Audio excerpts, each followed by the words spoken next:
हरे कृष्णा। सभी का स्वागत है आज के 17वें सत्र में, है ना। तो हमने अभी तक क्या क्या देखा? बहुत सारा कुछ देखा है हमने। भगवान ने जैसे 7वें अध्याय के बाद अपने ऐश्वर्य बताए। फिर 13वें अध्याय से ज्ञान योग चालू हुआ।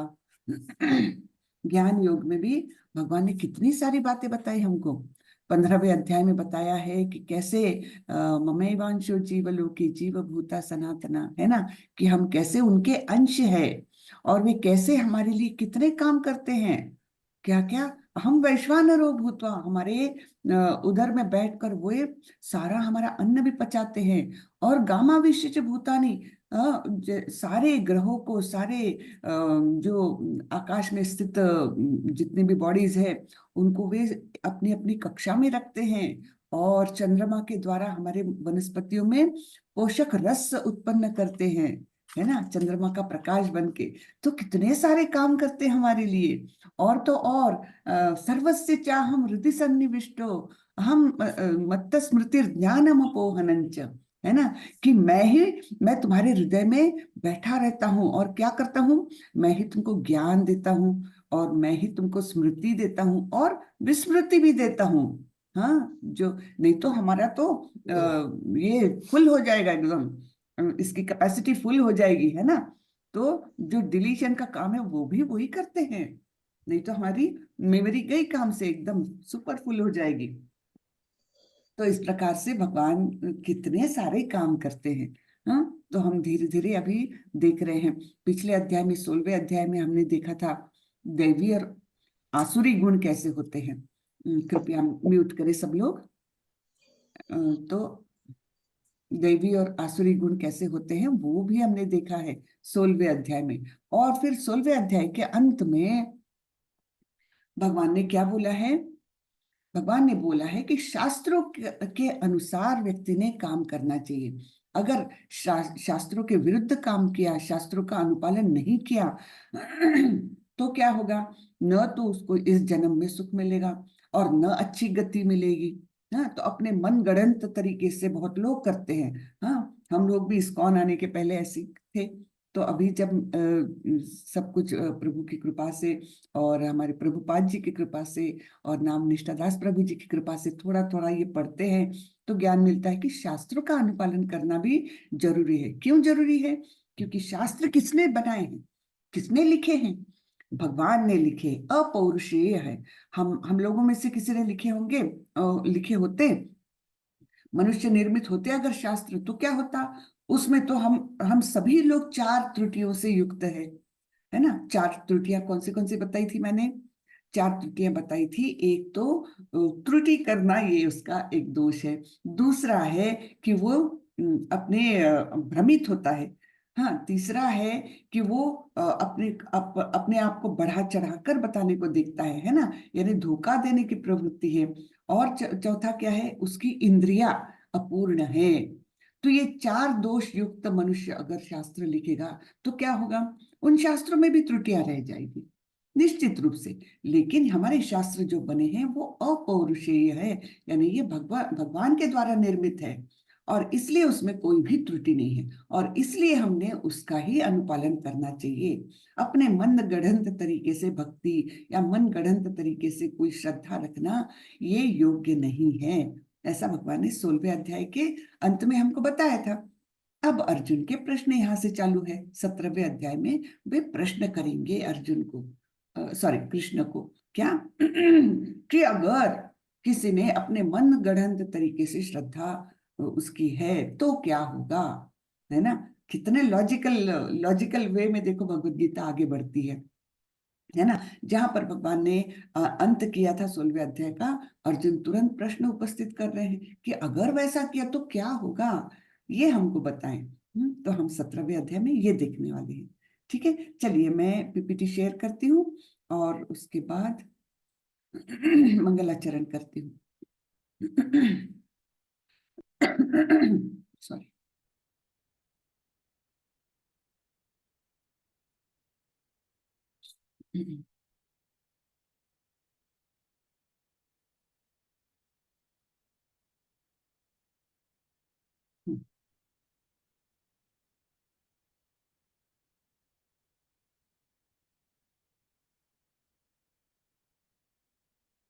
जी, शेयर हो गया। चलिए अब मैं मंगलाचरण करती हूँ और फिर आगे बढ़ते हैं।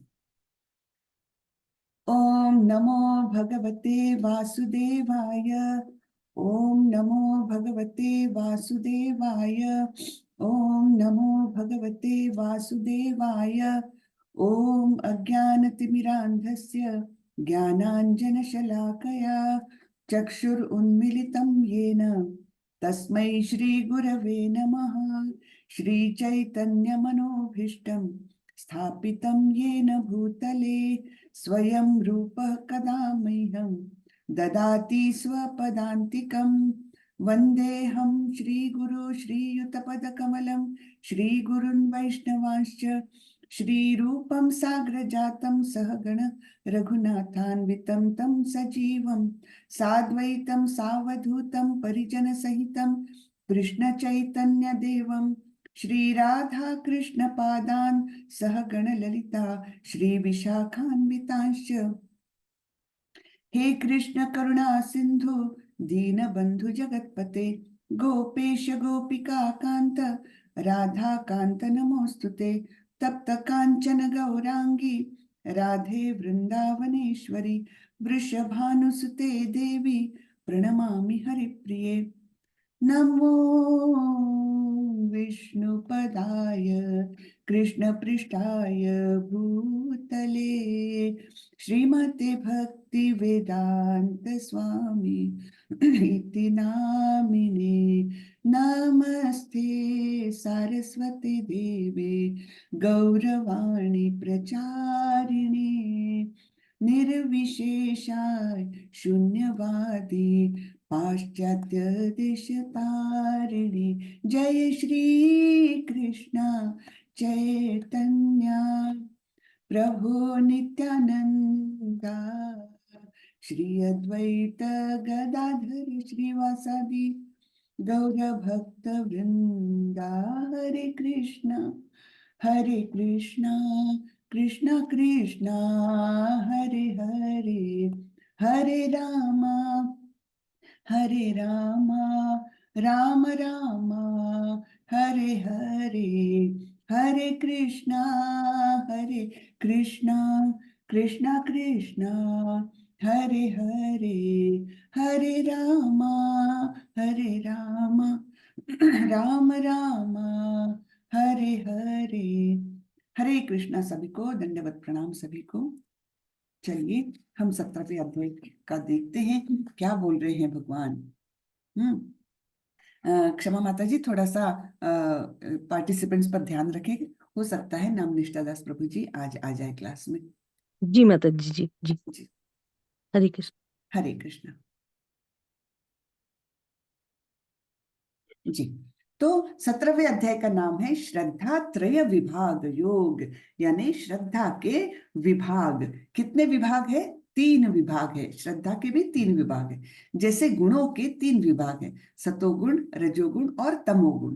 तो श्रद्धा के भी 3 विभाग हो सकते हैं। इसके बारे में अभी हमको भगवान जानकारी देंगे।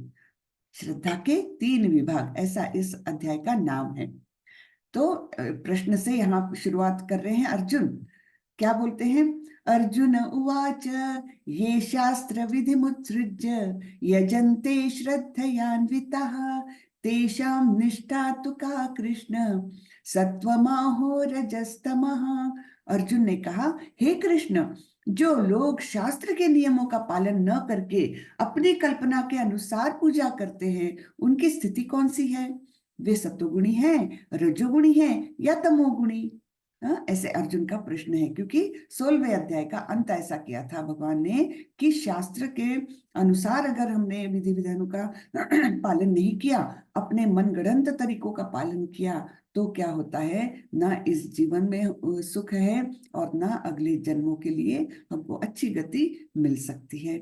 तो इसके बारे में अर्जुन ने ये प्रश्न किया है। बड़ा ही अच्छा प्रश्न है। अब भगवान इसके बारे में हमको डिटेल में बताएंगे। थोड़ा इसको मिनिमाइज कर लूं। तो क्या बोलते हैं भगवान? श्री भगवान उवाच त्रिविधा भवति श्रद्धा देहिनां सा स्वभावजा सात्विकी राजसी चैव तामसी चेति तां शृणु। ये सुनो फिर से, है ना। अब हम तीसरी चौथी बार देख रहे हैं, भगवान बोलते ध्यान से सुनो। तो श्रवणम कितना इंपॉर्टेंट है ना। हमको सुनना चाहिए, लेकिन प्रामाणिक भक्तों से सुनना चाहिए। ऐसे वैसे किसी का भी नहीं सुनना चाहिए भक्ति के बारे में ज्ञान। भक्ति के बारे में ऐसे वैसे लोगों से सुनेंगे तो हमारा नुकसान ही होगा, फायदा नहीं होगा। बहुत लोग बड़े बड़े व्याख्यान देते हैं, प्रवचन देते हैं, किंतु इसमें कई चीजें जो होती है उसको केवल एक मसाले के रूप में, है ना, बातों में मसाला डालते, कहानी में मसाला डालते, उस टाइप की होती है। और वो हमको केवल क्या होता है, फिर वो मसाले से हम उसी में उलझे रहते हैं, उसका तत्व हम नहीं जान पाते। भक्ति का तत्व जानना केवल हमको, हम अगर प्रामाणिक लोगों से सुनेंगे, प्रामाणिक गुरुओं से, प्रामाणिक भक्तों से सुनेंगे ना, तो ही उसका जो असली गर्भ है, मतलब जो तत्व है, उसको हम समझ सकेंगे। हाँ, तो ऐसे वैसे लोगों से सुनना भी नहीं चाहिए, नहीं तो वो हमको भी कलुषित कर देता है। ठीक है। तो भगवान बोलते हैं श्री भगवानुवाच त्रिविधा भवति श्रद्धा देहिनां सा स्वभावजा सात्विकी राजसी चैव तामसी चेति तां शृणु। भगवान ने कहा, देहधारी जीव द्वारा अर्जित गुणों के अनुसार उसकी श्रद्धा तीन प्रकार की हो सकती है, सतोगुणी, रजोगुणी अथवा तमोगुणी। अब इसके विषय में मुझसे सुनो। तो जैसा हमारा गुण है, अगर हम सत्व गुणी हैं और हम अपने मनगढ़ंत तरीके से श्रद्धा करते हैं, है ना, भगवान की पूजा अर्चना अपने मनगढ़ंत तरीके से करेंगे, उसमें हमको कोई शास्त्रों का बेस नहीं है, अपने हम तो ऐसे ही करते हैं, ऐसे बोलते हैं ना लोग। तो अगर हम सत्वगुणी हैं तो हमारी श्रद्धा भी सत्वगुणी कहलाएगी, अगर हम रजोगुणी हैं तो हमारी श्रद्धा भी रजोगुणी कहलाएगी, और अगर हम तमोगुणी हैं और फिर भी कुछ एक प्रकार की श्रद्धा रखते हैं तो वो तमोगुणी ही श्रद्धा रहेगी। ठीक है। तो अब आगे देखते हैं। तो यहाँ यहाँ पर जो चक्र दिखाया गया है उसमें दिखाया गया है, देखिए सबसे अंदर कोर में क्या है, रजोगुण है, सत्व गुण है और शुद्ध सत्व है, एकदम इनर सर्कल में, है ना। यहाँ तमोगुण का लिया ही नहीं है, क्योंकि तमोगुणी लोगों की प्रगति हो ही नहीं सकती। हाँ, वो वहीं पर बद्ध जीव बन के पुनरपि जननम पुनरपि मरणम, है ना, पुनरपि जननी जठरे शयनम, यही उनकी क्रिया अलग अलग योनियों में चलती रहेगी। इसलिए तमोगुणी लोगों के बारे में तो यहाँ विचार भी नहीं हो रहा है। फिर जो रजोगुणी लोग हैं वो क्या करते हैं, वो कर्मी होते हैं, है ना, उनको अनेक प्रकार की आसक्तियां रहती है, तो वो कर्म करते हैं। हाँ, इच्छा को अच्छा, इच्छा को पूर्ति के लिए, है ना, इंद्रिय तृप्ति के लिए वे कर्म करते रहते हैं, उनकी आसक्तियां असीम रहती हैं। तो वे काम, मतलब उसके प्रति अत्यंत आसक्त हो जाते हैं, अपने कर्मों के प्रति और कर्म फल के प्रति। तो लेकिन कभी कभी ये लोग अच्छे काम भी करते हैं, दान पुण्य करते हैं, लेकिन रिटर्न में क्या चाहते हैं, प्रसिद्धि चाहते हैं, कि लोग उसकी उनकी वाहवाही करे, अरे वाह क्या दान किया है इन्होंने, कितना एक हॉस्पिटल को दान किया, एक बहुत सारे लोगों को खाना खिला रहे हैं और फोटो खिंचवा रहे हैं और वो पब्लिश हो रही है। तो उनको चाहिए क्या है, उनको वाहवाही चाहिए है, उनको प्रसिद्धि चाहिए है, उनको ये चाहिए कि लोग उनकी बड़ी ही तारीफ करें, बहुत प्रशंसा करें, समाज में उनका नाम हो जाए। तो ये भी सकाम कर्म है ना। तो ऐसे लोग अपने पुण्य कर्मों के फलस्वरूप वो स्वर्ग लोक तक जाते हैं। हाँ, स्वर्ग लोक तक जा पाते हैं और ऐसे लोग कर्मी कहलाते हैं। ओके, ये हुए रजोगुणी लोग। फिर सत्वगुणी लोग क्या करते हैं, उनको बंधन किस बात का है, भौतिक जगत से, सुख और ज्ञान से बंधे रहते हैं। तो ज्ञान प्राप्त करते हैं वे, हाँ, ज्ञान प्राप्त करके मुक्ति मिलती है उनको और ब्रह्मन लेवल तक जाते, ब्रह्म के स्तर तक जाते। ब्रह्म का स्तर यानी कौन सा, हमने देखा है भगवत प्राप्ति के तीन चरण। सबसे पहला ब्रह्मन, है ना, और दूसरा है परमात्मा और तीसरा है भगवान। तो भक्त केवल भगवान तक जाते हैं, बाकी जो सत्वगुणी ज्ञानी लोग हैं वो ब्रह्म के स्तर तक जाते हैं, और योगी लोग हैं वे परमात्मा के स्तर तक जाते हैं, और भक्त जो है वो भगवान तक जाते हैं। तो टॉप मोस्ट क्या हुआ? भक्त ही हुआ। भक्ति के द्वारा ही भक्त भगवान तक जा सकते हैं। तो ये सत्वगुणी लोग ब्रह्मन तक जाते हैं, ब्रह्म स्तर तक जाते हैं, जहां से पतन हो सकता है। हाँ, जहां से वे वापस जन्म मृत्यु के चक्कर में पड़ सकते हैं। स्वर्गलोक में जो जाते हैं कर्मी, वो तो निश्चित रूप से आते हैं, क्योंकि वो अपने पुण्य कर्मों के बैंक बैलेंस के कारण वहां तक पहुंचे, स्वर्गलोक तक। वहां अच्छी इंद्रिय तृप्ति वगैरह उनको मिलती है, अच्छे सुखमय उनको वातावरण मिलता है, ठीक है। लेकिन क्षीणे पुण्य मर्त लोकम विशंति, है ना। तो जब उनके पुण्यों का बैलेंस जो है वो खत्म हो गया, तो फिर आ गए मर्त्य लोकम विशंति, है ना, फिर आ गए अपने मृत्यु लोक में। तो फिर भी जन्म मृत्यु का चक्कर चालू हो गया, ठीक है। कर्मी लोग और ज्ञानी लोग हमने देख लिया। भक्त का क्या होता है? भक्त तो होता है शुद्ध सत्व में, यानी सतोगुण से भी ऊपर जो है शुद्ध सत्व, वो यानी वो बंधन से मुक्त हो गया, है ना। जो हमने सतोगुण रजोगुण और तमोगुण के जो बंधन है, जिसके कारण वो बद्ध जीव कहलाते हैं हम सभी लोग, तो उससे वो मुक्त हो गया, शुद्ध सत्व में गया। और फिर क्या करते हैं वो? जब शुद्ध सत्व में जाते हैं तो भक्ति करते हैं, और शुद्ध भक्ति जब आती है तब वो प्रेमा भक्ति कहलाती है। प्रेम करते हैं कृष्ण से वे। और फिर किसको पाते हैं? वो पाते हैं कृष्ण को। तो ऐसी होती है भक्त की स्थिति, ठीक है ना। तो ये अलग अलग ग्रेड्स हम यहाँ देखते हैं। तो आगे भगवान बोल रहे हैं, हे भरत पुत्र, विभिन्न गुणों के अंतर्गत अपने अपने अस्तित्व के अनुसार मनुष्य एक विशेष प्रकार की श्रद्धा विकसित करता है। अपने द्वारा अर्जित गुणों के अनुसार ही जीव को विशेष श्रद्धा से युक्त कहा जाता है। तो उसकी श्रद्धा भी उसी गुणों के अनुसार होगी। हाँ, अपने अपने गुण के अनुसार लोग एक एक कुछ क्रियाएं करने लगते हैं, कुछ विधि विधान करने लगते हैं, बट शास्त्रों के अनुसार नहीं है। तो वे उसी गुणों के अनुसार उनकी श्रद्धा कहलाएगी, ठीक है। यजन्ते सात्विका देवान् यक्ष रक्षांसि राजसः प्रेतान् भूतगणाश्चान्ये यजन्ते तामसा जनः। सतोगुणी व्यक्ति देवताओं को पूजते हैं, रजोगुणी यक्षों व राक्षसों की पूजा करते हैं, और तमोगुणी व्यक्ति भूत प्रेतों को पूजते हैं। तो ये चित्र हम पहले भी देख चुके हैं। सत्वगुणी व्यक्ति क्या करता है? वो देवताओं की पूजा करता है, गणपति जी के मंदिर जाएगा, मेरे बेटे के दिमाग में थोड़ी सी बुद्धि डाल दो, हाँ, हे बुद्धि प्रदाता देवता, मेरे बेटे के दिमाग में बुद्धि डालो। फिर किसी के पास जाएंगे, मेरी बेटी के लिए अच्छा वर ढूंढो शिव जी, अच्छा वर मिल जाए, मेरी बेटी सुखी हो जाए। ऐसे करते वो सात्विक लोग देवताओं के पास जाते हैं, देवताओं की पूजा करते हैं, ठीक है। और रजोगुणी लोग क्या करते हैं? वो यक्ष राक्षसों की पूजा करते हैं। तो यक्ष राक्षस ने ऐसा नहीं एकदम पहले वाले राक्षस होते थे, दांत बहार और भयंकर रूप, वैसे वाले नहीं। आजकल तो समाज में बहुत सारे राक्षस वैसे ही घूमते हैं, वो अपने गुणों के अनुसार उनको हम राक्षस है करके जान सकते हैं। तो ऐसे मतलब बुरे कर्मों में लिप्त, लेकिन उनके पास अगर धन संपत्ति है, उनकी भी लोग पूजा करते हैं, है ना। कोई कोई मिनिस्टर्स की पूजा करते, बिल्कुल इतना उनको ये करेंगे, उनके पैर भी पड़ लेंगे। हाँ, अपने माता पिता के पैर नहीं पड़ेंगे, लेकिन वहां जाकर के ऐसे लोगों के जो धनवान है या कोई अच्छे पोजीशन पर है, ऐसे लोगों के पैर भी पड़ लेंगे। तो ये हुए रजोगुणी। क्यों करते हैं ऐसा? क्योंकि उनको कुछ चाहिए उनसे।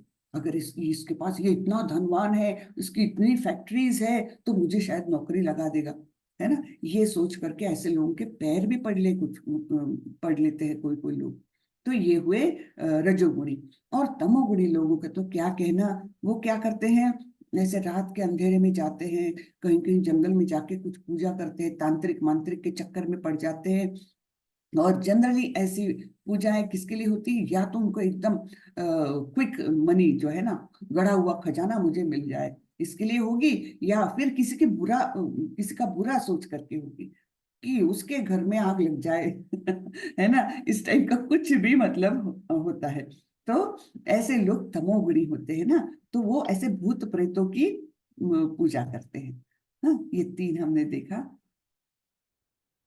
अब आगे और बताते हैं भगवान, जो लोग दंभ तथा अहंकार से अभिभूत होकर शास्त्र विरुद्ध कठोर तपस्या और व्रत करते हैं, जो काम तथा आसक्ति द्वारा प्रेरित होते हैं, जो मूर्ख है तथा शरीर के भौतिक तत्वों को तथा शरीर के भीतर स्थित परमात्मा को भी कष्ट पहुंचाते हैं, वे असुर कहे जाते हैं।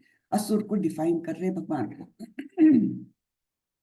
हाँ, तो ऐसे लोग दंभ और अहंकार से कि मैं ये कर सकता हूं, तो जैसे यहाँ पर रावण का चित्र देख रहे, उन्होंने शिव जी से प्रार्थना की थी कि आप, मैं बार बार आपके पास आऊं पूजा करने के लिए, आपको प्रणाम करने के लिए, उसके बदले आप ही आ जाओ लंका में, आप रह लो। तो शिव जी ने बोला मैं तो कैलाश छोड़ के नहीं आऊंगा। तब उन्होंने क्या सोचा कि चलो मैं कैलाश को ही ले जाता हूँ।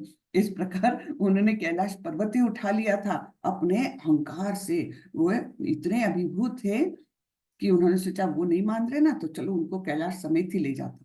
और फिर उन्होंने कैलाश पर्वत को उठा लिया था, किंतु जैसे ही फिर शिव जी ने अपना एक अंगूठा ही भर दबा दिया तो वे उठा नहीं पाए, है ना। फिर इस प्रकार यहाँ पर कुछ देख रहे हैं हम, वो व्यक्ति ने क्या किया है, अपना पूरा गर्दन तक का सिर पूरा जमीन में धंसा दिया है और उल्टा खड़े हैं। अब इससे क्या लाभ होने वाला है? इससे कोई भगवान प्रसन्न होने वाले हैं या उनको कोई प्राप्ति होने वाली है?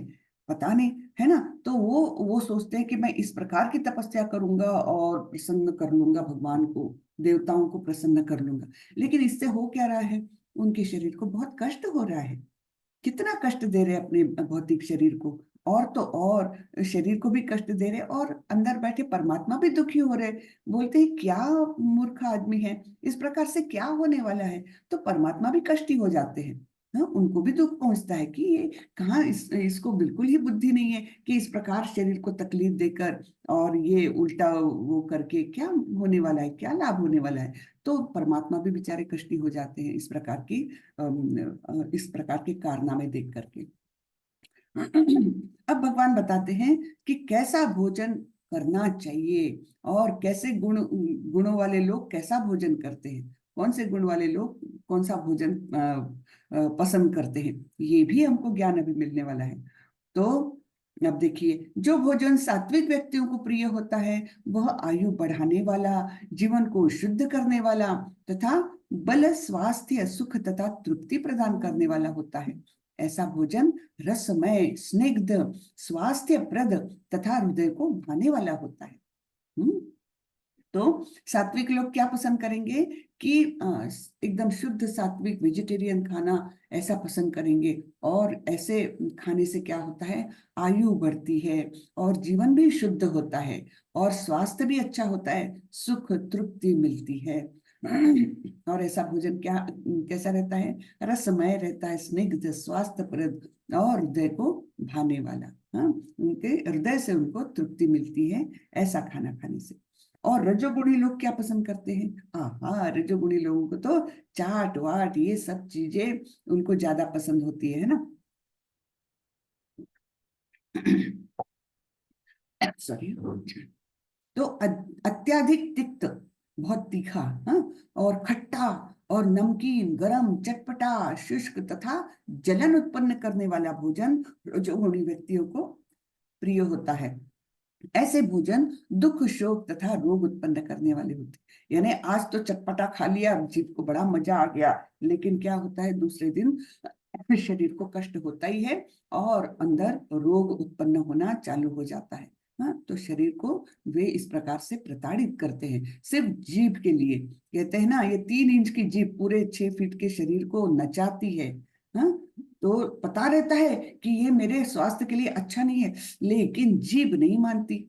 तो ये हमारी इंद्रिय जो है ना बड़ी प्रबल होती है। हाँ, हमको पता रहते हुए भी वो यहाँ वहां भागती है। तो इस प्रकार ये जीभ देखिए उस रजोगुणी व्यक्ति को नचा डालती है। अंत में क्या होता है, उसको दुख, शोक और रोग मिलता है, केवल अपनी जीभ के कारण। वो 3 इंच की जीभ को कंट्रोल में नहीं कर सकता और 6 फीट के शरीर को कष्ट में डालता है ना। खाने से 3 घंटे पूर्व पकाया गया, स्वादहीन, वियोजित एवं सड़ा, जूठा तथा अस्पृश्य वस्तुओं से युक्त भोजन उन लोगों को प्रिय होता है जो तामसी होते हैं। तो जो 3 घंटे पूर्व पकाया जाता है ना खाना, उसको एक्चुअली अच्छा नहीं माना जाता, क्योंकि उसमें एक प्रकार कुछ वायरस, कुछ बैक्टीरिया उत्पन्न होना चालू हो जाता है 3 घंटे के बाद। लेकिन अब आजकल के हम जानते हैं, आजकल की लाइफ में तो ऐसा करना बिल्कुल ही पॉसिबल नहीं है, क्योंकि हर व्यक्ति घर के बाहर जाता है। मोस्टली लोग या बच्चे भी टिफिन ले जाते हैं, जो निश्चित रूप से 3 घंटे के पूर्व पकाया गया खाना रहता है। तो फिर क्या करें? वो तामसी हो गया क्या खाना? तो कुछ तो उसमें से उपाय निकालना पड़ेगा हमको, नहीं तो हम कैसे करेंगे? तो इसका उपाय केवल एक है कि जो भी खाना आपने पकाया है ना, उसको पहले तो कृष्ण अर्पण करो, कृष्ण को भोग चढ़ा उस खाने का। हाँ, फिर जो भोग वाला खाना है वो सारे खाने में मिला दो, यानी पूरा ही आपका वो प्रसाद हो जाएगा। और वो प्रसाद को आप ले जाओगे तो 3 घंटे 5 घंटे कुछ भी उसमें बैक्टीरिया नहीं निर्माण होगी, इतना प्रसाद का महत्व है। तो प्रसाद अगर रखा हुआ भी है तो हम उसको खा सकते हैं। तो हमेशा ये ध्यान रखिए कि किसी को भी टिफिन पैक करके दे रहे हैं या कोई बाहर जा रहा है तो उसका भोग चढ़ाया हुआ खाना दो, तो उसको मतलब जो तामसी गुणों के कारण उनको विकार उत्पन्न होने वाले हैं वो नहीं होंगे। तो प्रसाद का ये महत्व होता है। ठीक है। तो उसके बाद स्वादहीन, वियोजित एवं सड़ा, जूठा तथा अस्पृश्य वस्तुओं से युक्त भोजन उन लोगों को प्रिय है जो तामसी है। तो अब यहाँ पर हम अलग अलग पिक्चर्स देखेंगे। ये देखिए, ये कितना सात्विक खाना है ना? इसमें सारी चीजें हैं और सारे टेस्ट भी होना चाहिए। तो उसमें आप दाल चावल, पूरी सब्जी और मीठा भी देख रहे हैं, कुछ तला हुआ भी है। हाँ, इस प्रकार से दही भी है। तो ये सब चीजें और एक फल भी दिख रहा है। तो इस प्रकार से ये खाना कैसा माना जाता है? अत्यंत सात्विक, शुद्ध सात्विक माना जाता है। ये हमको तृप्ति देता है, सुख देता है। और मन में भी शांति बढ़ाता है, आयु बढ़ाता है हमको। हाँ, इस प्रकार से ये सबसे अच्छा है खाना। उसके बाद रजोगुणी, तो ये भी सत्वगुणी है। ये सब फलों का मिक्सचर करके रखा हुआ है, मिक्स्ड फ्रूट्स है ना, ये सब सत्वगुणी है। ये भी सत्वगुणी है, जो दूध और इससे युक्त कुछ चीजें हैं वो भी सत्वगुणी है। फिर रजोगुणी में क्या आएगा? रजोगुणी तो अंगार पैदा करने वाला है ना, जीभ पर एकदम अंगार जैसे रखी हो। तो वो सब खाना, चटपटा चाट वाट जो है वो सब, चीटोज है ना, इस प्रकार का जो खाना है उसको रजोगुणी कहते हैं, जो हमारे शरीर में निश्चित रूप से रोग उत्पन्न करेंगे और कुछ ना कुछ हमको, क्योंकि रजोगुणी का प्रारब्ध ही है दुख, है ना। सत्वगुणी का क्या है? सत्वगुण सुख में और शांति में बंधा रहता है, तो वो उच्चल इसमें जाता है और सुख प्रदान मिलता है, सुखी रहता है वो, आसक्ति रहित रहता है। लेकिन ये तो दुख प्रदान करता है। और ये वियोजित और एवं सड़ा हुआ कैसा है? ये देखिए, ये चीज है एक प्रकार का, और इसमें कोई तो भी कीड़े ऐसे कॉम्प्रेस करके मार करके उसको, वो चीज को बनाया जाता है। तो विदेश में ये काफी लोकप्रिय है। लेकिन इसमें है क्या? सब कीड़े ये मार करके उसके ऊपर, मतलब चीज में वो कंप्रेस किए गए हैं। तो ये खाना बिल्कुल सात्विक या राजसिक नहीं, ये तामसिक है। और क्या दिया है तामसिक में? ये सड़ा हुआ, इसमें तो इल्लियां भी चलती हुई दिख रही है। तो ये सब तामसी लोगों के लिए है। फिर यज्ञों में वही यज्ञ सात्विक होता है। अब हर चीज का भगवान एनालाइज करके बताएंगे कि यज्ञ कैसा सात्विक है, बाकी भी बहुत क्रियाओं के बारे में बताएंगे। तो यज्ञों में वही यज्ञ सात्विक होता है जो शास्त्र के निर्देशानुसार कर्तव्य समझकर उन लोगों के द्वारा किया जाता है जो फल की इच्छा नहीं करते। तो सात्विक यज्ञ क्या होता है ये भी बताइए, शास्त्र के निर्देशानुसार, और जो फल की इच्छा नहीं करते और जो कर्तव्य समझकर इसको कर रहे हैं, ऐसा यज्ञ सात्विक कहलाता है। तो सबसे अच्छा यज्ञ कलयुग के लिए नाम जप है, नाम संकीर्तन यज्ञ, ये सबसे अच्छा बताया गया है, शास्त्रों में बताया गया है। एक मिनट तो मैं जानना चाहती हूँ अपने आज जो उपस्थित है लोग, उनमें से कितने लोग जप करते हैं अभी? 1 माला, 2 माला, कितने लोग करते हैं? कृपया हैंड रेस करेंगे। हरे कृष्ण माते माते 16 अबाव होती है, 18 हो जाती है और फेस्टिवल पे 25 होती है। क्या हरे कृष्ण। बात है प्रीति माता जी, बहुत अच्छे, वेरी गुड, बहुत अच्छे। अच्छा, सुमन माता जी बोल रही है 6 माला, वेरी गुड माता जी, बहुत अच्छे। और कोई हैंड रेस करके भी बता सकते हैं जी, एक एक करके बताएं। हरे कृष्ण माता जी। हरे कृष्ण प्रभु। माता जी 8 माला करता हूँ मैं। क्या बात है, बहुत अच्छे प्रभु, बहुत ही अच्छे, वेरी गुड। और असित प्रभु, असित प्रभु कितनी माला करते हैं आप? हाँ, हरे कृष्ण माता जी, एक हर माला अभी मैं कर रहा हूँ। ठीक है, ठीक है, ठीक है प्रभु, धीरे धीरे बढ़ाइएगा, हाँ, वेरी गुड। और जसपाल प्रभु। हरे कृष्ण माता जी। हरे कृष्णा। माता जी मेरा 8 से 10 हो जाता है, कभी कभी तो संडे या सैटरडे को 15-16 भी हो जाते हैं। वेरी गुड, बहुत अच्छे, मैं बहुत, जी जी। आप लोगों का रिस्पांस देखकर मुझे बड़ी ही खुशी हो रही है। उस दिन छुट्टी रहती है तो मतलब हो जाता है, बाकी जी दिन तो जी, 8 से 10 हो जाते ठीक है, ठीक है, कोई बात नहीं प्रभु, शुरू करना हैं। महत्वपूर्ण है, फिर धीरे धीरे अपने आप उसमें रुचि आने लग जाएगी। पवन कुमार प्रभु बोल रहे हैं 4 माला। सुजीत कुमार प्रभु बोल रहे हैं 2 माला, very good, very good. Satish Prabhu, आप कितने करते हैं? सतीश प्रभु। चलिए, कोई बात हाँ नहीं, माता जी, मैं एक ही माला कर पाता हूँ माता जी। ठीक है, कोई बात नहीं प्रभु, आपने शुरू किया ये मतलब बहुत बड़ी बात है। एक बार उसमें आ गए ना तो धीरे धीरे आपको उसमें रुचि आने लग जाएगी और आप बढ़ाओगे, कोई बात नहीं, अभी 1 माला कर रहे तो अच्छी बात है, बहुत धन्यवाद। अच्छी बात जी। और कौन बच्चा है? सूर्यकांति माता जी।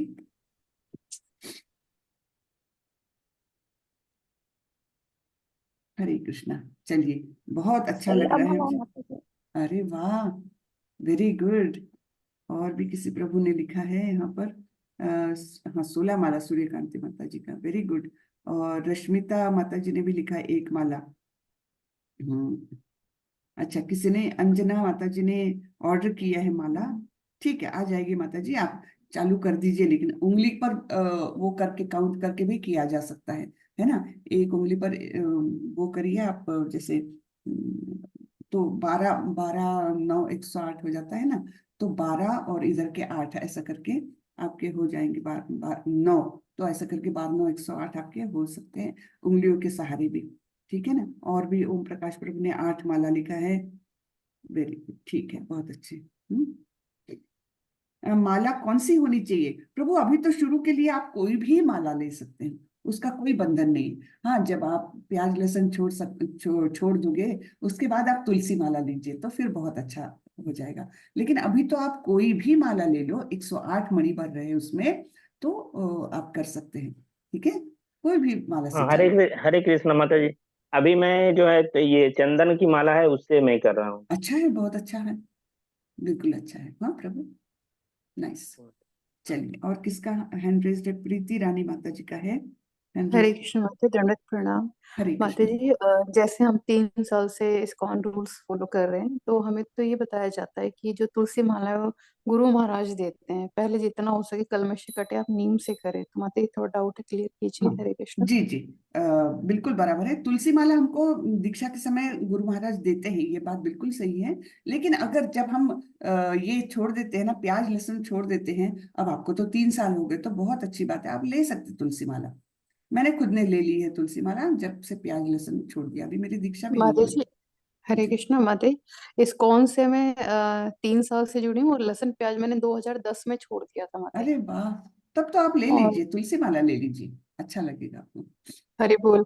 माता जी, फिर ये कृपा आप करें, मतलब मेरे एड्रेस पे प्लीज, मैं आपके हाथ से या जैसे भी अरे मंदिर से वाह। मेरा एड्रेस सेंड कर दीजिए वो माला। जी, आप उसमें एक ये दिया होगा, लिंक दी होगी माता जी ने, या फिर से दे देगी क्षमा माता जी, तो उससे जी आप माता जी, मैं डायरेक्टली डाल ऑर्डर दूँ। कर सकते हैं। हाँ, तो ठीक वो है तो माता जी, मंदिर से हाँ ही जी। आएगी तो एकदम बहुत अच्छी आएगी, है हरि ना। बोल। जी थैंक जी, यू माता, हरे बिल्कुल। कृष्ण। हाँ, हरे कृष्णा। चलिए, बहुत खुशी की बात है कि आप लोगों में से इतने लोगों ने जप करना चालू कर दिया। बस जप एक बार चालू कर दिया तो जप से क्या होता है, एक तो अपने अंदर के कलमश जो है ना, वो धुलते जाते हैं। चेतो दर्पण मार्जनम, जैसा किसी दर्पण पे बहुत धूल होती है तो उसको साफ करने की जो प्रक्रिया है, बस वैसा ही अपने हृदय को साफ करता है जप, तो ये बहुत बड़ी बात है कि इस मार्ग में लग जाए तो फिर धीरे धीरे प्रगति करोगे ही करोगे आप। ठीक है, बहुत अच्छे, मुझे बहुत खुशी हो रही है आज। ये आपके तो ही आशीर्वाद से है माता जी। जी जी, माता प्रभु सब प्रभुपाद जी का आशीर्वाद है, कृष्ण का आशीर्वाद है। ठीक है, हरे तो कृष्णा ये हरे कृष्णा। जप यज्ञ जो है वो सर्वश्रेष्ठ माना गया है कलयुग के लिए, है ना। हमने 10वें अध्याय में देखा था कि यज्ञानाम जप यज्ञ उसमें स्वयं कृष्ण बोल रहे हैं कि यज्ञों में मैं जप यज्ञ हूँ। तो जप यज्ञ केवल हमारे लिए जो वरदान स्वरूप दिया गया है कलयुगी लोगों के लिए, है ना। कलयुगी लोग हम लोग कैसे हैं, मंदमति, मंद गति, अल्पायु, है ना, इस प्रकार के सारे दोष हम में है कलयुग में। केवल एक ही अच्छाई है कलयुग की कि यहाँ पर एकदम सबसे आसान विधि द्वारा हम सारे वही फल पा सकते हैं जो सत्ययुग में तपस्या द्वारा, त्रेता युग में यज्ञों द्वारा और द्वापर युग में बड़ी बड़ी पूजा अर्चनाओं द्वारा जो फल मिलते थे वो हम केवल जप करने से प्राप्त कर सकते हैं। तो इतने बड़े वरदान को हमने व्यर्थ नहीं गंवाना चाहिए। तो इसको जप जरूर करते रहें, धीरे धीरे हम में बहुत चेंजेस आते रहते हैं। और जप करने की विधि बहुत इजी है, आप मुंह से बोलिए, कान से सुनिए, ध्यान पूर्वक, बस दैट्स इट, है ना। तो कितनी आसान विधि है, बस उतना करेंगे तो अपने मन के जो अहंकार और काम, क्रोध, लोभ, मोह, मद, मत्सर जो है ना, कल्मश, धीरे धीरे धीरे धुलते जाएंगे। और हमारा जैसा ही अंतःकरण शुद्ध हो जाएगा तो हमें अपने आप हमारे अंतःकरण में बैठे हुए परमात्मा के दर्शन हो जाएंगे, है ना। परमात्मा के आदेश हमको सुनाई लगने लगेंगे, है ना, कि हाँ परमात्मा ये बोल रहे हैं। नहीं तो कई लोग हमको पूछते हैं कि माता जी ऐसा होता है कि मन से तो दो आवाजें निकलती है कि ये करूं कि ये करूं, तो मैं कैसे चूज करूं, है ना। एक मन बोलता है कि नहीं नहीं इधर जाना चाहिए, दूसरा बोलता है कि नहीं नहीं मत जाओ।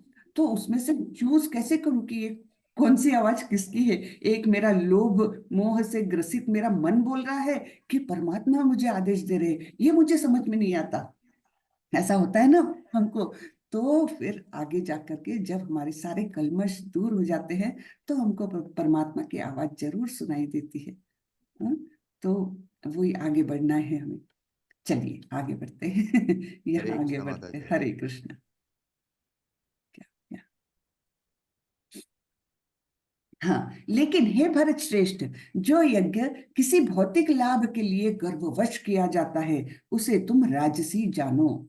तो बहुत लोग रहते हैं जो बड़े बड़े यज्ञों का आयोजन करते हैं, बहुत मतलब उसमें पैसा खर्च करते हैं, बहुत लोगों को इनवाइट करते हैं, लेकिन उनका उद्देश्य क्या रहता है कि मेरा नाम हो जाए, है ना, सब लोगों को पता चले कि मैं कितना आध्यात्मिक हूँ, कि मैं यज्ञ कर रहा हूँ। तो ऐसे लोगों को क्या होता है, वो उनका यज्ञ भी इतना बड़ा कार्यक्रम आयोजन करेंगे फिर भी उसको क्या है, उसको राजसी जानो, उससे उनको भौतिक लाभ के लिए वो करते हैं। शायद भौतिक लाभ मिल भी जाए लेकिन आध्यात्मिक प्रगति में वो कोई भी काम का नहीं रहता।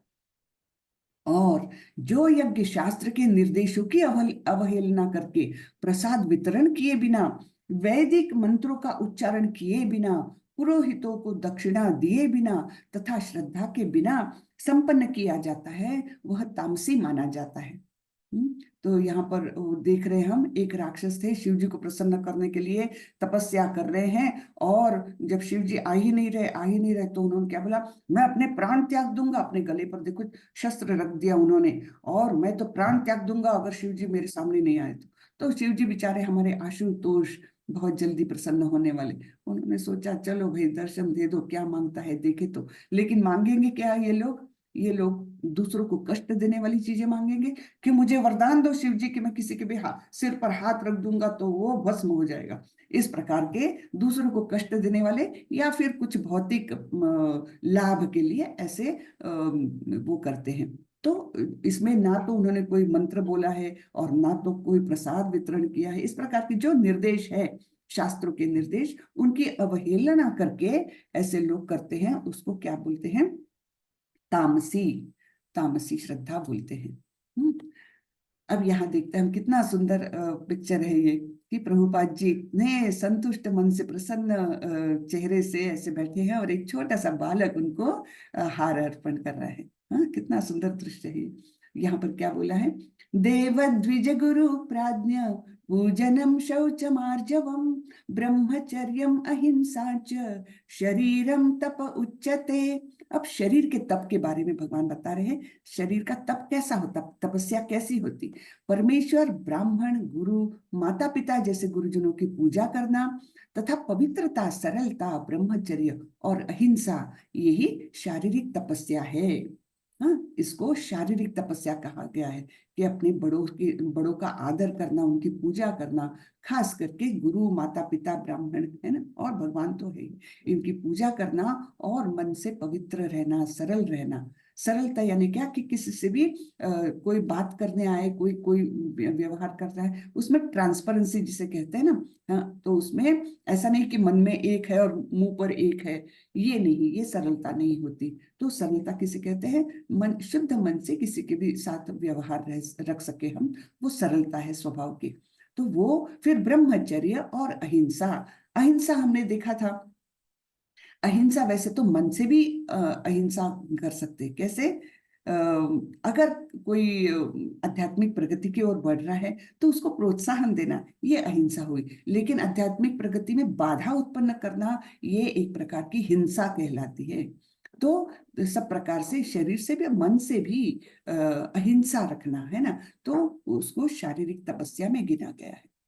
फिर आगे है, अनुद्वेगकरं वाक्यं सत्यं प्रियहितं च यत् स्वाध्यायाभ्यसनं चैव वाङ्मयं तप उच्यते। सच्चे, भाने वाले, हितकर तथा अन्यों को क्षुब्ध न करने वाले वाक्य बोलना और वैदिक साहित्य का नियमित पारायण करना, यही वाणी की तपस्या है। तो सच्चा बोलना, हमेशा सच बोलो, भाने वाला, सामने वाले को प्रिय लगे ऐसा बोलना, हाँ, माइल्ड वे में बोलना।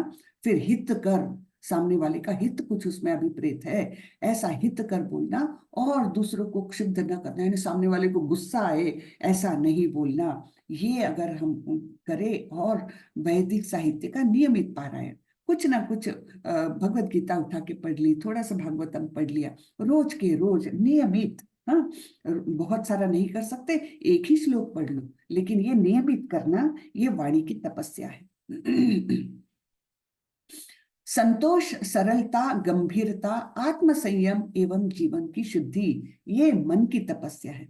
तो हमने शरीर की तपस्या देखी, अब मन की तपस्या। यहाँ पर चित्र में कौन दिख रहा है पता है, ये जो है युवक, ये है शुक मुनि, और ये आ रहे हैं जो, ये व्यास मुनि। अब शुक मुनि जो है वो घर छोड़ के जा रहे थे, मैं जंगल में जाके तपस्या करता हूँ, और व्यास मुनि उनको रोकने के लिए उनके पीछे आ रहे थे। तो वे एक सरोवर के वहां से निकले जहां पर स्त्रियां स्नान कर रही थी। ठीक है, तो शुक मुनि निकले तो स्त्रियों ने बिल्कुल मतलब जैसे नहा रही थी वैसे ही नहाती रही। उन्होंने ऐसा नहीं प्रयत्न किया कि जल्दी से अपने आप को कपड़ों में लपेट ले वगैरह, कुछ भी नहीं किया। और 5 मिनट बाद व्यास मुनि आए तो तुरंत उन्होंने अपने शरीर ढांक लिए। तब व्यास मुनि को आश्चर्य हुआ कि मैं तो बहुत बूढ़ा हूं, और मेरा जवान लड़का यहाँ से अभी थोड़ी देर पहले निकला जो पूरी तरह से नग्न था, और ये स्त्रियां भी स्नान कर रही है। तब उसको देखकर ये स्त्रियों ने कुछ भी नहीं किया कि कपड़े ओढ़ लिए या कुछ किया, कुछ भी नहीं किया। और मुझे देखकर, मैं इतना बूढ़ा हूं, मुझे देखकर ये स्त्रियां एकदम कपड़ा बदन पर ढांक रही है, तो ऐसा क्यों। तो ऐसे उन्होंने उनको प्रश्न पूछा कि मैं तो इतना बूढ़ा हूं और तुम लोग मुझे देख करके शरीर ढांक रही हो, और मेरा जवान बेटा यहाँ से गया और उस समय तो आप लोगों ने कुछ नहीं किया, ऐसा क्यों, क्या कारण है इसके पीछे। तो उन स्त्रियों ने बताया, वो जो बेटा गया ना आपका, वो इतने शुद्ध अंतःकरण का है कि उसको स्त्री देह और पुरुष देह इसमें कोई अंतर ही नहीं पड़ता। तो वो स्त्री और पुरुष के देह को एक समान मान करके, मतलब उसको शरीर के प्रति कोई लगाव नहीं है, आकर्षण नहीं है, कुछ भी नहीं है। तो इसलिए इतना निर्मल मन का आपका जो बेटा गया यहाँ से, हमको कोई फर्क नहीं पड़ा। लेकिन आप, क्योंकि आप गृहस्थ है, तो आप शरीर का भेद जानते हैं, और इसलिए हमने आपके सामने हमने वस्त्र पहने, है ना। तो ये मन कितना शुद्ध शुक मुनि का, कि उनको कोई जो मतलब जैसा शर्ट पहनते हैं हम, वैसे वे आवरण समझ करके, चाहे वो स्त्री का देह हो चाहे पुरुष का देह हो, उनको कोई फर्क नहीं पड़ता था। तो इतने ज्यादा शुद्ध अंतकरण के थे वो। हाँ, तो इस यहाँ पर बताया है संतोष, सरलता, गंभीरता, आत्म संयम एवं जीवन की शुद्धि, ये मन की तपस्या है। आगे बढ़ते हैं। श्रद्धया परया तप्तम तपस्तस्त्रिविधम नरैः अफलाकांक्षिभिर्युक्तैः सात्विकं परिचक्षते। भौतिक लाभ की इच्छा न करने वाले तथा केवल परमेश्वर में प्रवृत्त मनुष्य द्वारा दिव्य श्रद्धा से संपन्न यह 3 प्रकार की तपस्या सात्विक तपस्या कहलाती है। तो भौतिक लाभ की इच्छा नहीं रख करके केवल परमेश्वर को प्रसन्न करने के लिए, हाँ, ऐसी जो श्रद्धा है वो या ऐसी जो तपस्या है, इस श्रद्धा के द्वारा जो तपस्या होती है वो सात्विक तपस्या कहलाती है। यहाँ पर हम देखते हैं वृंदावन परिक्रमा कर रहे भक्त लोग, हाँ, तो कोई भौतिक प्राप्ति के लिए नहीं, परमेश्वर को संतुष्ट करने के लिए, परमेश्वर से जुड़ने के लिए। तो ये वृंदावन परिक्रमा, ये गोवर्धन परिक्रमा, ये मायापुर परिक्रमा, हाँ, ये बोट राइड होती है मायापुर में, बड़ा ही अच्छा लगता है। तो गंगा जी में पूरी ये बोट से राइड करते हैं, बोट सफारी, तो ये बहुत ही अच्छा लगता है। मायापुर यानी मायापुर धाम है वो, जहाँ स्वयं चैतन्य महाप्रभु ने जन्म लिया था, है ना, अवतरित हुए थे वे। तो ये ऐसे जो महत्वपूर्ण तीर्थ स्थल है, वहां की परिक्रमा वगैरह करने से मन की बहुत ज्यादा शुद्धि होती है, तपस्या है एक प्रकार की। हाँ, तो ये तपस्या सात्विक तपस्या कहलाती है। सत्कार मान पूजार्थम तपोदम्भेन चैव यत् क्रियते तदिह प्रोक्तम राजसं चलम अध्रुवम। जो तपस्या दंभ पूर्वक तथा सम्मान, सत्कार एवं पूजा कराने के लिए संपन्न की जाती है, वह राजसी या रजोगुणी कहलाती है। यह न तो स्थायी होती है न शाश्वत। तो केवल अहंकार से युक्त होकर के कुछ तपस्या है कर रहे हैं, तो उसको क्या कहते हैं, वो सम्मान पाने के लिए या सत्कार लोग करे, है ना, मेरा नाम हो जाए, ऐसे जो होता है वो राजसी कहलाती तपस्या, और वो न तो स्थायी है और न शाश्वत। और ये तो और भी नीचे का, मूढ़ ग्राहेणात्मनो यत् पीडया क्रियते तपः परस्योत्सादनार्थं वा तत्तामसमुदाहृतम्। मूर्खतावश आत्म उत्पीड़न के लिए या अन्यों को विनष्ट करने के लिए या हानि पहुंचाने के लिए जो तपस्या की जाती है वह तामसी कहलाती है। तो यहाँ पर एक योगी को हम देख रहे हैं, वो कैसी तपस्या कर रहे हैं, बाप रे, अपने सिर में से अंगार उत्पन्न करके, और इस प्रकार वो किसी को प्रसन्न करने के लिए कर रहे हैं। तो ये क्या है, आत्म उत्पीड़न कर रहे हैं, वो केवल अपने आप को तकलीफ दे रहे हैं, और इसको मूर्खतावश या आत्म उत्पीड़न बोल रहे हैं, या दूसरों को कष्ट पहुंचाने के लिए। ऐसी तपस्या क्या कहलाती है, तामसी। लेकिन यहाँ देखिए, दातव्यमिति यद्दानं दीयतेनुपकारणे देशे काले च पात्रे च तद्दानं सात्विकं स्मृतम्। अब ये हम दान पर आए, तपस्या देख ली है ना, तीनों गुणों में तपस्या देख ली, अब दान पर आए हैं। जो दान कर्तव्य समझकर किसी प्रत्युपकार की आशा के बिना समुचित काल तथा स्थान में और योग्य व्यक्ति को दिया जाता है, वह सात्विक माना जाता है। तो दान कैसा होना चाहिए, एक तो मुझे उनसे कोई प्रतिफल की आशा नहीं है, फिर अच्छे योग्य स्थान पर, योग्य समय पर और योग्य व्यक्ति को दिया जाता है, वो सात्विक दान कहलाता है। यहाँ पर एक प्रभु जी दिख रहे हैं, वो आध्यात्मिक किताबों का वितरण कर रहे हैं, है ना, दान में दे रहे हैं। तो ये सबसे अच्छा दान ये है ना, कि आध्यात्मिक जानकारी वाली किताबें किसी को दान में देना है तो सबसे उत्कृष्ट है, और वे योग्य व्यक्ति को, जिसको इंटरेस्ट नहीं है उसको नहीं देने का, लेकिन कोई उसमें कुतूहल जिज्ञासा है किसी की, उसको दे रहे हैं। हाँ, और समुचित काल यानी अच्छे योग्य स्थान पर, योग्य समय में और योग्य व्यक्ति को, वे किसी भी आशा के बिना कि मुझे उससे कुछ चाहिए, ये इस आशा के बिना जो दान दे रहे हैं, वो दान सात्विक है, अच्छा दान है वो सबसे। यत्यु प्रत्युपकारार्थं फलम् उद्दिश्य वा पुनः दीयते च परिक्लिष्टं तद्दानं राजसंस्मृतम्। किंतु जो दान प्रत्युपकार की भावना से या कर्म फल की इच्छा से या अनिच्छा पूर्वक किया जाता है वह रजोगुणी दान कहलाता है।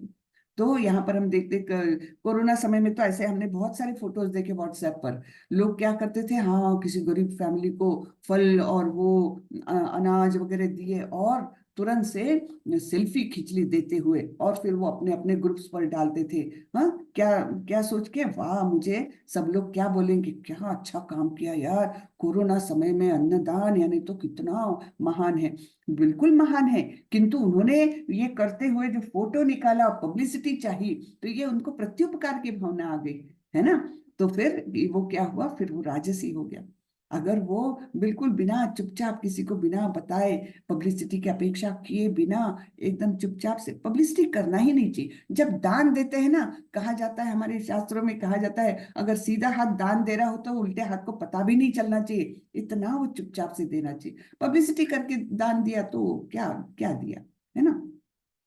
तो इस प्रकार का दान क्या कहलाता है, एक तो प्रत्युपकार की भावना है उसमें, फिर कर्म फल की इच्छा, हाँ, या अनिच्छा पूर्वक किया जाता है। मुझे पब्लिसिटी मिले, लोग मेरी वाही वाही करें और फिर मैं इलेक्शन में अगर खड़े रहूं तो मुझे बहुत लोग जानेंगे कि ये तो बड़ा दानी व्यक्ति है और वो इलेक्शन में जीत जाऊंगा। यह है ना कर्मफल की इच्छा। या फिर अनिच्छा पूर्वक, अरे यार सब लोग कर रहे हैं तो चलो मुझे भी कर देना चाहिए, है ना, नहीं तो मेरा नाम खराब हो जाएगा, उल्टा हो जाएगा। तो चार लोग कर रहे हैं इसलिए मैं भी पांचवा, उसमें अनिच्छा पूर्वक मन से कुछ नहीं कर रहे हैं, अनिच्छा से कर रहे हैं, तो वो राजसी दान कहलाता है। अदेश काले अदेश काले यद्दानम अपात्रेभ्यश्च दीयते असत्कृतम अवज्ञातम तत्तामसमुदाहृतम। तथा जो दान किसी अपवित्र स्थान में अनुचित समय में किसी अयोग्य व्यक्ति को या बिना समुचित ध्यान या आदर से दिया जाता है वह तामसी कहलाता है। तो अपवित्र स्थान में, हाँ, गलत जगह पर, गंदी जगह पर, अनुचित समय में, हाँ, और किसी अयोग्य व्यक्ति को जो दान लेने के योग्य नहीं है, ऐसे लोगों को अगर दान दिया जाए और बिना ध्यान या आदर से ऐसे ही दे दिया कि मन में कोई श्रद्धा नहीं है और ऐसे ही दे दिया कोई चीज, तो उसको तामसी कहा जाता है। तो जैसे इसका एग्जाम्पल, हाँ, यहाँ पर देखिए कि एक व्यक्ति बैठा है, help I need money for weed, यानी नशा करने के लिए उसको पैसे की जरूरत है, ऐसा स्पष्ट लिखा है। और ऐसे व्यक्ति को अगर हम दान दे देंगे तो वो क्या हो जाएगा, वो तामसी दान हो जाएगा। कि उसको नशा पानी करना है इसलिए हम उसको पैसे दे रहे हैं, ये बहुत गलत बात है। अपने यहाँ ऐसे बहुत लोग आते हैं और हम उनको पैसे देते हैं, अब वो पैसे लेकर तो चला गया, हमको बड़ा सेटिस्फैक्शन हुआ, मैंने दान दिया गरीब को, लेकिन वो सो कॉल्ड गरीब व्यक्ति अगर जाकर के उस पैसे से नशा पानी करेगा या ऐसी चीजें खरीदेगा जो दूसरों को कष्टदायक, ये चाकू खरीद लेगा, आपको क्या पता, है ना, चाकू खरीदेगा उस पैसे से और जाकर फिर लूट मार भी कर सकता है। तो अगर आपको आगे का कुछ भी पता नहीं है और आपने दान दे दिया, तो वो जो दान से जो पाप कर्म अगर होगा तो उसका आधा फल आपको भी मिल जाता है। ये बहुत सोचने वाली बात है। तो लोग पूछते क्या हम फिर दान नहीं दे, आप दान दीजिए, लेकिन ये सोच करके आप अन्न दान करिए और उनको बोलिए यहीं पर खा लो मेरे सामने, फल फल दे दीजिए, जो बच्चे आते हैं छोटे छोटे मांगने, उनको फल दीजिए, बोलिए यहीं पर खाइए। हाँ, तो फिर ये उसके बाद के परिणामों को कम से कम आप रोक सकते। लेकिन पैसा देना, यानी उस पैसे का क्या उपयोग होने वाला है, दुरुपयोग होने वाला है, ये हमको बिल्कुल भी पता नहीं रहता। और अगर उसका दुरुपयोग हो गया तो उसका पाप हमको भी भुगतना पड़ेगा। ठीक है, तो ये एक बात हमने ध्यान में रखना चाहिए। सृष्टि के आदिकाल से ओम तत्सत ये तीन शब्द पर ब्रह्म को सूचित करने के लिए प्रयुक्त किए जाते रहे हैं। ये तीनों सांकेतिक अभिव्यक्तियां ब्राह्मणों द्वारा वैदिक मंत्रों का उच्चारण करते समय तथा ब्रह्म को संतुष्ट करने के लिए यज्ञों के समय प्रयुक्त होती थी। हाँ, तो ओम तत्सत, हरि ओम तत्सत, ये सब जो है ये पर ब्रह्म को सूचित करने के लिए, यानी भगवान को सूचित करने के लिए ये शब्दों का उपयोग किया जाता था, और यज्ञों के समय ये जरूर बोले जाते थे। तो ओम जो है शब्द वो ऋग्वेद से आता है। हमने पहले भी देखा है कि मैं ध्वनियों में क्या हूं, मैं ओम का ध्वनि हूं, ऐसा भगवान ने बोला हुआ है। ओम का ध्वनि मैं ही हूं, तो भगवान को वो सूचित करता है। और तत्सत ये छांदोग्य उपनिषद से लिए गए हैं, जो तीनों मिलकर के परब्रह्म को ही सूचित करते हैं। ठीक है।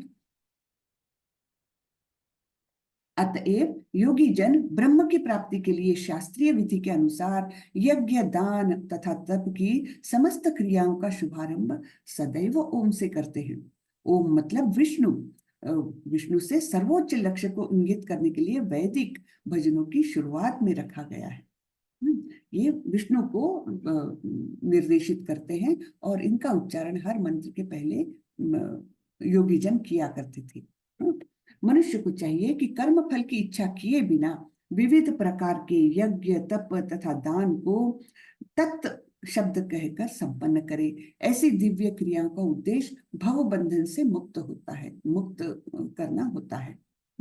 तो जब भी हम यज्ञ करें या तप करें और भौतिक बंधन से हमको मुक्ति चाहिए, तो हम तत् शब्द का इस्तेमाल करते हैं।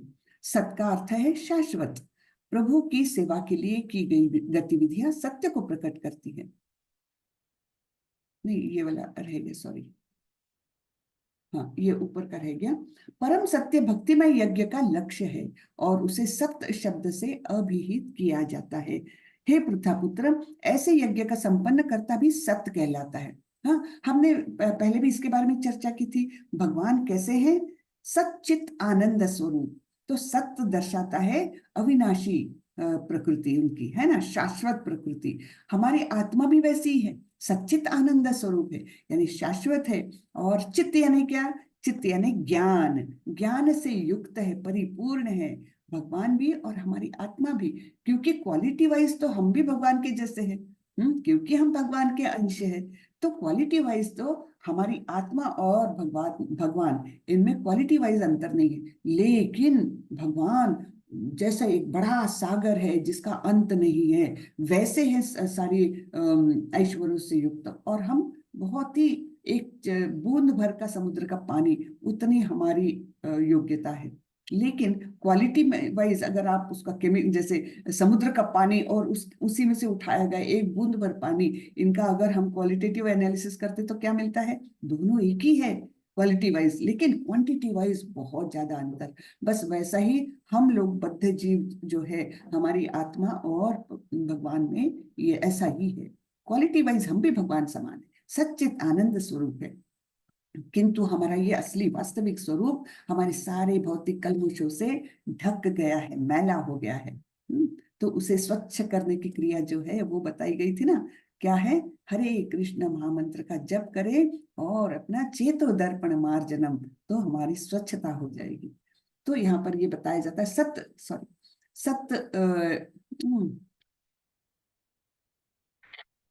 परम सत्य भक्तिमय यज्ञ का लक्ष्य है, और उसे सत्य शब्द से अभिहित किया जाता है। हे पृथापुत्र, ऐसे यज्ञ का संपन्न करता भी सत्य कहलाता है, जिस प्रकार यज्ञ, तप तथा दान के सारे कर्म भी जो परम पुरुष को प्रसन्न करने के लिए संपन्न किए जाते हैं, सत्य है। तो भगवान भी सत्य है, और यज्ञ करने वाला भी सत्य कहलाता है, और ये सारे कर्म यानी यज्ञ, दान, तप जो ऐसे किए जाते हैं वे भी सत्य है। सत्य का मतलब अविनाशी, शाश्वत। तो सत्य का अर्थ है शाश्वत। प्रभु की सेवा के लिए की गई गतिविधियां सत्य को प्रकट करती है। इस तरह की गतिविधि में क्रियाओं का प्रदर्शन शाश्वत हो जाता है, गतिविधियों का उद्देश्य शाश्वत है, और गतिविधियों के लाभ भी शाश्वत है। ठीक है। तो आगे भगवान बोलते हैं, अश्रद्धया हुतम दत्तम तपस्तप्तम कृतम च यत् असदित्युच्यते पार्थ न च तत्प्रेत्य नो इह। हे पार्थ, श्रद्धा के बिना यज्ञ, दान या तप के रूप में जो भी किया जाता है वह नश्वर है, वह असत कहलाता है, और इस जन्म तथा अगले जन्म दोनों में ही व्यर्थ है। तो श्रद्धा के बिना किया हुआ तो सब कुछ व्यर्थ है ये सब। ऐसे भगवान बोल रहे हैं। अब श्रीला प्रभुपाद जी बोलते हैं, श्रीला प्रभुपाद की जय। बद्ध अवस्था में लोग देवताओं, भूतों या कुबेर जैसे यक्षों की पूजा के प्रति आकृष्ट होते हैं। यद्यपि सतोगुण, रजोगुण तथा तमोगुण से यद्यपि सतोगुण, रजोगुण तथा तमोगुण से श्रेष्ठ है, लेकिन जो व्यक्ति कृष्ण भावनामृत को ग्रहण करता है वह प्रकृति के इन तीनों गुणों को पार कर जाता है, गुणातीत हो जाता है ऐसा व्यक्ति। हाँ, सफलता पाने के लिए उपयुक्त गुरु प्राप्त करके उसके निर्देशन में प्रशिक्षण प्राप्त करना चाहिए। हाँ, गुरु का अनन्य साधारण महत्व है आध्यात्मिक प्रगति के लिए। बाकी चीजें आप ऐसे वैसे भी प्राप्त कर लो, इंटरनेट से भी जानकारी ले लो, लेकिन आध्यात्मिक जगत में अगर प्रगति करना है तो प्रामाणिक गुरु के सिवा हम कुछ नहीं कर सकते। प्रामाणिक गुरु की शरण में जाओ, उनके आदेशों का पालन करो और शास्त्रों का अध्ययन करो, तब कहीं जाकर हम धीरे धीरे आध्यात्मिक प्रगति कर सकेंगे। तो सफलता पाने के लिए उपयुक्त गुरु प्राप्त करके उसके निर्देशन में प्रशिक्षण प्राप्त करना चाहिए, तभी ब्रह्म में श्रद्धा हो सकती है। जब कालक्रम से यह श्रद्धा परिपक्व होती है तो इसे ईश्वर प्रेम कहते हैं। यही प्रेम समस्त जीवों का चरम लक्ष्य है। अतएव मनुष्य को चाहिए कि सीधे कृष्ण भावनामृत ग्रहण करे। इस 17वें अध्याय का यही संदेश है। ठीक है, तो हमें प्रेमा भक्ति तक अगर जाना है तो ये सब स्टेजेस हमको देखनी है। सबसे पहले गुरु की शरण में जाए, श्रद्धा हमारी परिपक्व हो जाए और फिर धीरे धीरे हम प्रेमा भक्ति तक आ सकते हैं। ये बताया गया है। तो इसकी समरी हम देखते हैं। अनधिकृत पूजा के बारे में अर्जुन ने पूछताछ की कि बोला कि विधि विधानों का पालन न करके अगर अपने मन से कोई श्रद्धा रखता है तो वो कैसी श्रद्धा है। उसके बारे में भगवान ने बताया था कि उसकी श्रद्धा उसके गुण के अनुसार निर्धारित होगी। वो अगर सत्वगुण में है तो उसकी श्रद्धा भी सत्वगुणी कहलाएगी, अगर वो रजोगुणी है तो उसकी श्रद्धा भी रजोगुणी कहलाएगी, और अगर वो तमोगुणी है तो उसकी श्रद्धा भी तमोगुणी कहलाएगी। तो 3 गुणों में खाद्य पदार्थ कैसे कैसे पसंद करते हैं। सत्वगुणी लोग सात्विक खाना पसंद करते हैं, शुद्ध वेजिटेरियन और एकदम मन को प्रसन्न करने वाला, हृदय को तृप्त करने वाला, वो आयु बढ़ाने वाला होता है। हाँ, ऐसा सौम्य खाना वो पसंद करते हैं। और रजोगुणी लोग कैसे तीखा वगैरह खाना पसंद करते हैं, और तमोगुणी लोग तो सड़ा गला, जैसे उनको नशा इसलिए तो पसंद है क्योंकि सड़ी गली चीजें है वो नशे में, तो वो तमोगुणी लोगों को पसंद आती है इसीलिए। तो इस प्रकार से तीनों गुणों में खाद्य पदार्थ कौन से खाते हैं। फिर तीनों गुणों में यज्ञ कैसे कैसे होते हैं वो भी बताया है ना, कि सत्वगुणी व्यक्ति क्या करेगा, उसको कोई फल प्राप्ति की इच्छा के बिना कर्तव्य समझकर इस प्रकार से वो विधि विधानों का पालन करके जो यज्ञ होता है वो सत्वगुणी होता है। फिर बाकी के लोगों का भी बताया। रजोगुणी व्यक्ति कुछ पाने के लिए यज्ञ करेगा, और तमोगुणी व्यक्ति तो शरीर को कष्ट देकर और दूसरों का बुरा करने के लिए इस प्रकार से यज्ञ करेगा। 3 तरह की तपस्या भी हमने देखी, 3 गुणों में तपस्या के प्रकार भी हमने देखे, और 3 गुणों में दान देखा है ना। सत्वगुणी दान कैसा होगा, उसको कोई फल, उसकी आकांक्षा नहीं है, मैंने सामने वाले से कुछ नहीं चाहिए, और योग्य जगह पर योग्य समय में योग्य व्यक्ति को वो दान देगा सत्वगुणी व्यक्ति। और रजोगुणी व्यक्ति उसको कुछ चाहिए उसके बदले में, कि फोटो खींचेगा वो दान देते समय, हाँ, तो पब्लिसिटी चाहिए, तो इस प्रकार का दान रजोगुणी दान। और तमोगुणी दान कैसा, उसको तो समझ में ही नहीं आता कि गलत जगह पर अपन दान दे रहे हैं, गलत व्यक्ति को दान दे रहे हैं और गलत तरीके से दे रहे हैं, है ना। तो जैसे वो नशे के लिए उसको पैसा चाहिए करके एक व्यक्ति बैठा था, उसको अगर कोई जाकर दान देता है तो निश्चित रूप से वो तमोगुणी है। और ओम तत्सत का महत्व बताया था, ओम तत्सत है ना। तो सत्य यानी अविनाशी, शाश्वत। तो अगर हम योग्य प्रकार से सब करते हैं, यज्ञ दान तप करते हैं, तो यज्ञ भी, यज्ञ की प्राप्ति जो है वो भी शाश्वत है, यज्ञ भी शाश्वत है, और मतलब यज्ञ करने वाला भी शाश्वत है। इस प्रकार से शाश्वत को प्राप्त करता है, और तत् बताता है पर ब्रह्म को। तो इस प्रकार से हमने देखा था। हाँ, चलिए, आज का अध्याय खत्म हुआ, 17वां अध्याय खत्म हुआ। किसी को कुछ प्रश्न है तो पूछिए। हरे कृष्णा। हरे कृष्णा माता जी। हरे कृष्णा प्रभु। माता जी, मैं ये जानना चाह रहा था कि जैसे आपने बताया कि हमारा जो भोजन होता है, और वो जी 3 घंटे से ज्यादा का हो गया तो खराब हो जाता है वो। यानी वो उसमें बैक्टीरिया कंडीशन। निर्माण होना चालू हो जाता है। जी वो माता जी। प्रोसेस।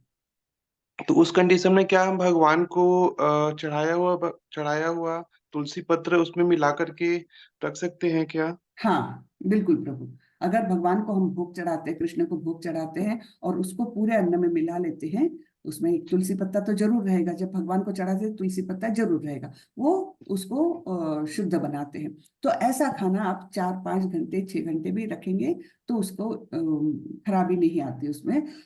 प्रसाद शुद्ध रहता है।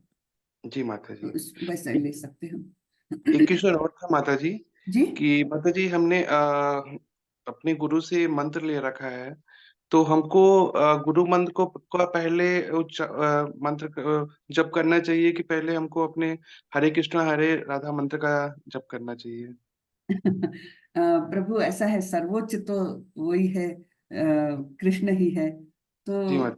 जी, तो पहले हरे कृष्ण का करें। जी ऐसा माता जी। ऐसा मेरी तो सोच है ऐसी। अब वैसे आप देखें और जी किसी से। माता। हाँ, मेरी सोच तो ये है कि कृष्ण को पहला मान। जी माता जी। हरे कृष्णा माता जी। हरे कृष्ण प्रभु। हरे कृष्ण माता जी। हरे कृष्ण प्रभु।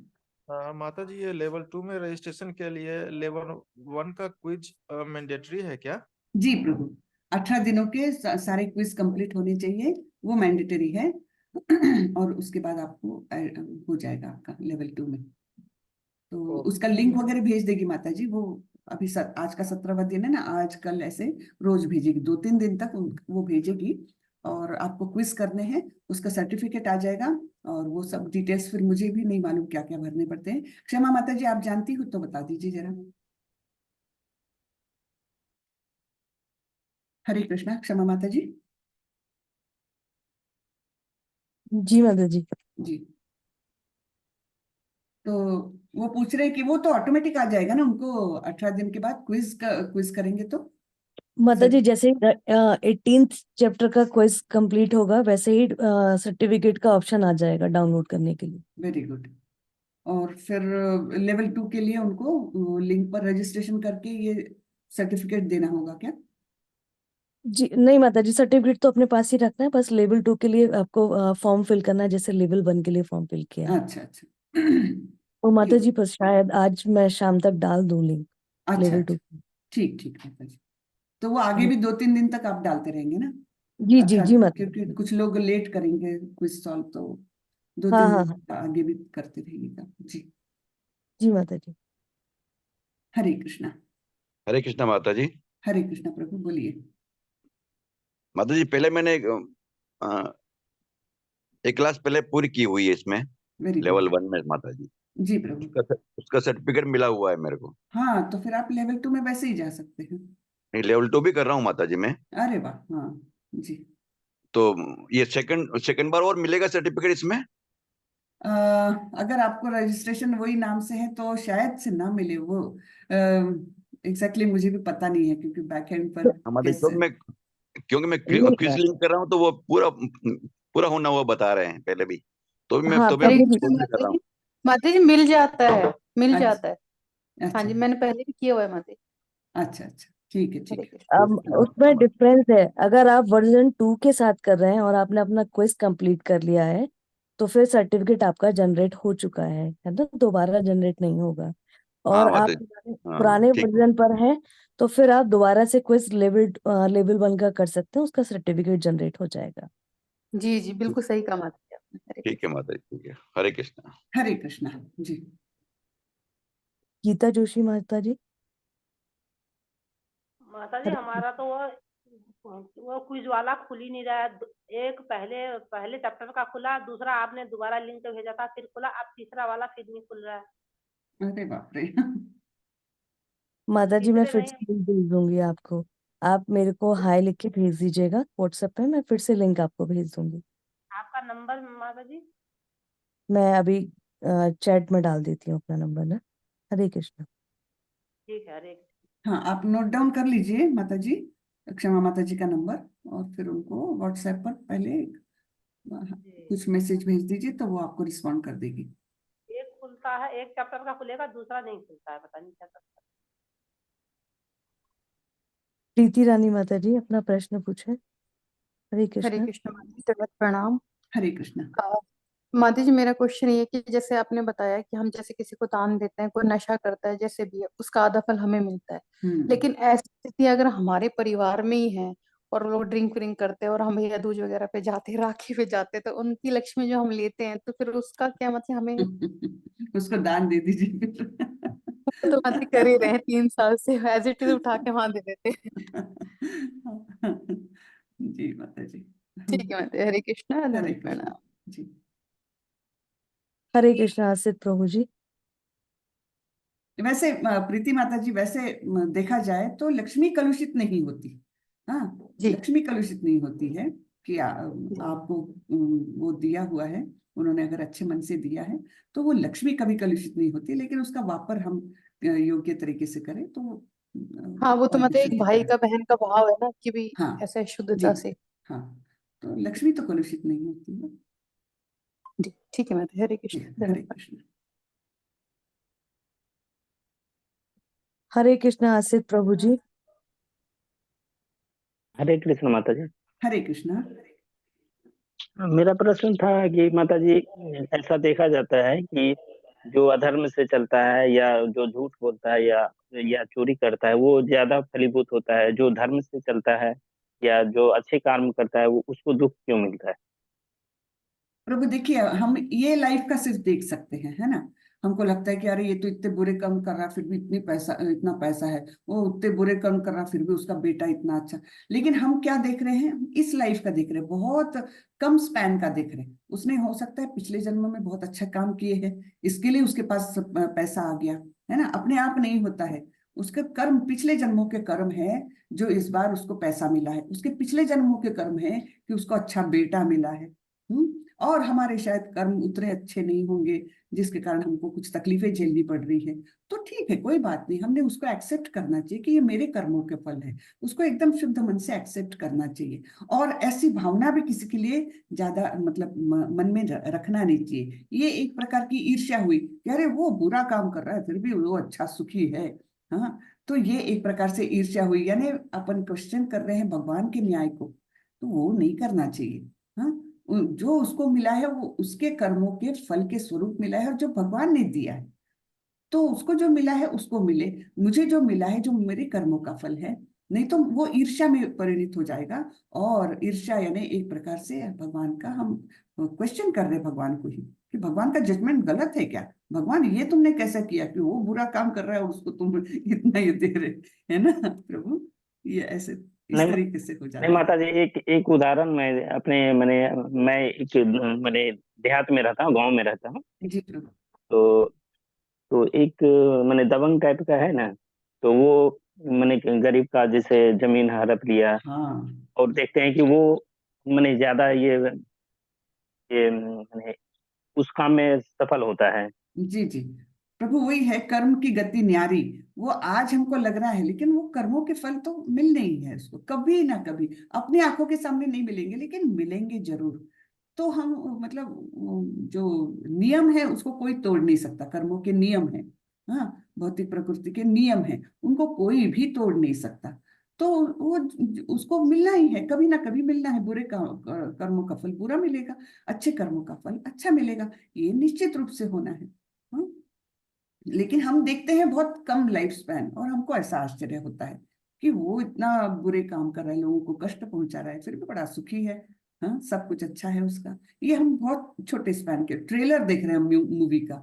मूवी तो बहुत बड़ी है, उसमें क्या क्या हो रहा है वो पता नहीं है हमको, है ना। जी माता जी, जी, थैंक यू माता जी, हरे आपने कृष्ण जी। अच्छा से एक्सप्लेन किया। जी प्रभु, हरे कृष्ण, थैंक यू।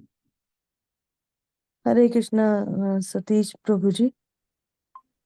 हरे कृष्णा माता हरे जी, कृष्ण। मेरा वो पेज का लिंक खुल नहीं रहा है, एक बार और भेज देंगे प्लीज। कौन सा लिंक प्रभु? वो उसका क्विज क्विज का। क्विज का? अच्छा, क्षमा माता जी, प्लीज देख लीजिएगा। हाँ जी प्रभु जी, आप ग्रुप में हैं क्या? है। लेवल 1 के ग्रुप में हैं आप? हाँ हाँ। प्रभु जी डेली क्विज का लिंक डाला जाता है। देखो, अच्छा आप मेरे को मैसेज कर दीजिएगा व्हाट्सएप पे, मैं आपको पर्सनली भेज दूंगी प्रभु जी लिंक। ठीक है माता जी, ठीक। जी, हरे कृष्णा। हरे कृष्णा। हरे कृष्ण। अंजना माता जी। हरे कृष्ण माता जी। हरे कृष्णा। माता जी, मेरा प्रश्न ये है कि जो वाद्य दान होता है, मतलब आपको वादित किया जाता है कि आपको इतना ही देना है, कि जैसे हम किसी मंदिर में जाते हैं, वहां पे आपको बताया गया कि 5100 का करो, 3100 का करो या 2100 का करो। फिर माता जी हम जैसे उस टाइम तो हम हमारी भावना ईश्वर के लिए होती है, कृष्ण के लिए होती है, तो हम उस टाइम कोई भी जैसे हम 3100 का दान कर देते हैं। उस पहले तो आपको बताया जाता है कि सिर्फ 3 दान है, यही आपके लगेंगे। पर बाद में आपको ये बताया जाता है कि अब अपनी इच्छा अनुसार 1100 भी दे दो, 100 भी दे दो, कितना भी। लास्ट में वो चीज आपको बताई जाती है। पर पहले आपको सिर्फ इतना बताया जाता है कि ये 3 ही हैं, यही आप दे सकते हो। तो फिर जी माता जी उस टाइम तो हमारे मन में होता है कि चलो हम अभी भावना में हम दे दें। पर बाद में जब फिर वो ऐसा करते हैं कि 100 रुपया भी दे दो, 50 कोई देना चाहता है श्रद्धा के अनुसार, वो भी दे दो। फिर हमें लगता है कि नहीं, इन्होंने पहले क्यों नहीं बताया, मतलब ये सारी चीजें कि जो जितना अपनी इच्छा अनुसार देना चाह रहा है दे दो। जी जी। तो उसमें माता जी फिर क्या करें, हमारे मन में तो फिर वो एक ऐसे भी भावना थी कि इन्होंने पहले ऐसे क्यों नहीं बोला कि सब इतना ही दो। देखिए माता जी, यही तो है ना, हमारी श्रद्धा के साथ बहुत लोग खिलवाड़ करते हैं। यानी ये लोग प्रामाणिक लोग नहीं है। अगर ये लोग बोलते कि इतना दान दो, ये तो कोई प्रामाणिक भक्ति या प्रामाणिक भक्त ऐसा कभी नहीं करेगा। दान बिल्कुल इच्छा के अनुसार ही होता है। इसमें कोई डिफाइन करने की बात ही नहीं कि तुम इतना ही दो और उतना ही दो, ये तो बात ही नहीं है। हाँ, हमारे इस्कॉन में तो बिल्कुल ऐसा नहीं होता। कोई देखता भी नहीं आप कितना डाल रहे हो, बिल्कुल भी नहीं। हाँ, तो आप जी माता। चुपचाप से हुंडी में डाल दो, जितना भी डालो, कोई देखता भी नहीं है, ना कोई उसके बारे में मेंशन करता है। नेवर, कभी भी नहीं। तो हाँ। माता जी इसका फिर हमें दोष लगेगा कि बाद में हमने जैसे दान किया, फिर हमारे मन में आ गया कि कहीं ये इस दान का गलत उपयोग ही तो नहीं कर रहे, हमने दे तो दिया पर इनके हाँ मांगने का तरीका हमें गलत लगा, तो हाँ। हमने क्यों दिया। मतलब एक हमारे मन में आ जाता है ना कि पता नहीं अब ये क्या करेंगे हमारे नहीं, दिए सच हुए बात है। दान को। हाँ, तो सच बात है, उससे तो हमें आता कोई है। दोष तो नहीं लगेगा कि हमने ऐसे सोचा दान देने के नहीं, आपने पहले बाद। दान देते समय तो आपने शुद्ध मन से ही दिया है, तो आपको दोष जी नहीं माता। लगेगा। अब जो दोष लगेगा तो उन्हीं को लगेगा।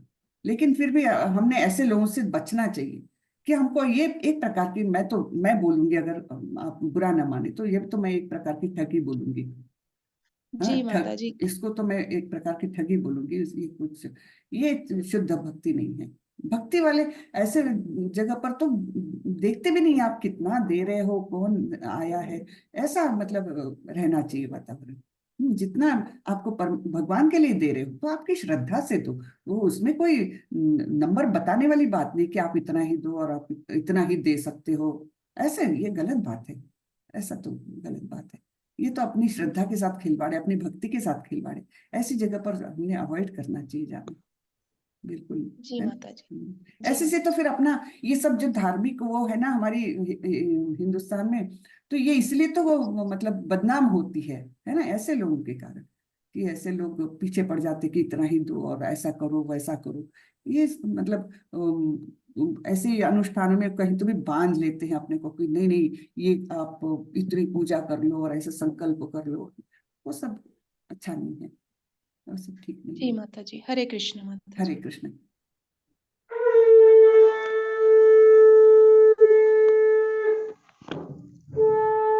अरे वाह, बड़ा अच्छा शंख बज रहा है। जी हरे कृष्णा। सुजीत प्रभु जी, अपना प्रश्न पूछे। जी माता जी, मेरे पुत्र का एक प्रश्न है। जी। माता जी प्रणाम। प्रणाम। हरे कृष्णा। माता जी, माता जी भगवान का नाम किस लिए लिया जाता है? भगवान का नाम किस लिए लिया जाता है? हाँ, भगवान का नाम इसलिए लिया जाता है कि धीरे धीरे हमारे मन में भगवान के लिए प्रेम आ जाए। भगवान से हम प्रेम करने लगते हैं। जैसी आपकी मम्मी आपसे प्रेम करती है ना, वैसे हम सब लोग भगवान से प्रेम करने लग जाए। जब हम प्रेम करेंगे तो हम भगवान के घर जा सकते हैं। जो गोलोक वृंदावन नाम का उनका प्लेनेट है ना, वहां हम लोग सब लोग जा सकते हैं। और वहां पर बहुत ही सुखमय वातावरण है। वहां न तो हमको चोट लगती है और खून आता है। जी माता जी, प्रभु हरी बोल माता जी। हरि बोल, हरि बोल। तो वहां जाना है हमको। यहाँ पर हमको बहुत कष्ट है, वहां बिल्कुल कष्ट नहीं होंगे भगवान के पास। भगवान हमसे बहुत प्रेम करते हैं ना, तो हमने भी उनसे प्रेम करना है, बस इतना ही है। इसलिए करना है, नाम लेना है। ठीक है जी माता जी। जी। हरे कृष्णा। हरे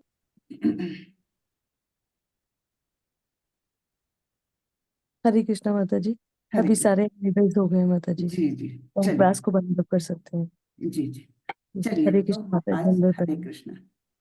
तो चलिए आज का क्लास यही खत्म करते हैं। कल का आखिरी दिन है। जी हरे कृष्णा माता जी, एक डाउट था हरे मुझे। जी, बोलिए। माता जी एक्चुअली मैं ऑनलाइन जो क्विज कॉन्टेस्ट है मैं उसमें ज्वाइन नहीं ज्वाइन कर पा रही हूँ मैं। क्षमा माता जी देख लेगी। आप उनको वो करिए, व्हाट्सएप करिए, वो आपको गाइड कर देगी। इनको करूँ? क्षमा माता जी जो ग्रुप में है, देखिए आपके व्हाट्सएप ग्रुप में है, वहां पर नंबर मिल जाएगा। अभी चैट में भी डाला था उन्होंने। ठीक है, ओके। हाँ, चैट में भी थैंक डाला हुआ है, वो लिख लीजिए आप, या ग्रुप ठीक, में भी आपको मिल जाएगा क्षमा माता जी का। तो ओके, धन्यवाद। जी, हरे हरे कृष्ण। कृष्ण, हरे कृष्ण। वाञ्छाकल्पतरुभ्यश्च कृपा सिन्धुभ्यैव च पतितानां पावनेभ्यो वैष्णवेभ्यो नमो नमः। अनंत कोटि वैष्णव वृंद की जय। श्रीला प्रभुपाद की जय। हरे कृष्ण। हरे कृष्ण सभी को। हरे दंडवत कृष्ण प्रणाम माता सभी। जी। हरे कृष्ण माता जी। हरे दंडवत कृष्ण, प्रणाम। हरे कृष्ण।